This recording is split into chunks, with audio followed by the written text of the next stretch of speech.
இந்த ஆற்றுல தண்ணி வந்ததுன்னா இந்த கரையை ரொம்பி ஊருக்குள்ளே போயிடும். தொடர்ந்து வெள்ளம் வரும்போதெல்லாம் ஊருக்குள்ளே மக்கள் பகுதியில் வந்துடும். இந்த கரைக்கு மேலே வந்து 15 அடி நீட்டு ஒரு 2 மீட்டர் உயரத்தில் ஒரு கரை ஒன்று இருக்குது. இது மாதிரி கரை அதையெல்லாம் அந்த வண்டி வச்சு வாரி நிலத்துக்காரங்களை வாரி போயிட்டாங்க, பக்கத்து நிலத்துக்காரங்க.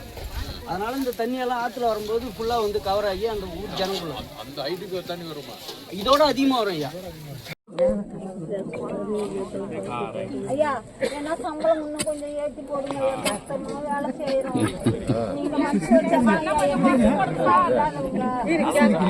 எவ்வளவு மணி நேரம் வேலை பண்றீங்க? நாங்க காலையில 9 மணிக்கு வருவோம். அப்புறம் 1 மணி வரைக்கும் சாப்பாட்டு 1 மணிக்கு சாப்பாட்டு போடுவாங்க ஐயா.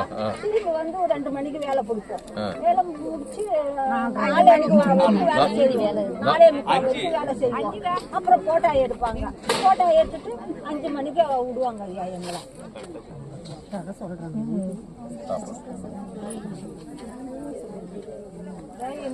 நீங்க தான் பார்க்கணும்.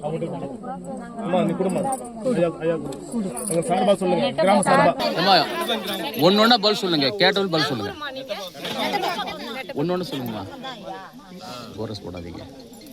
எவ்வளவு கூலி கிடைக்குது? இது 300 ரூபாய் கிடைக்குது ஐயா. 300 ரூபாய்.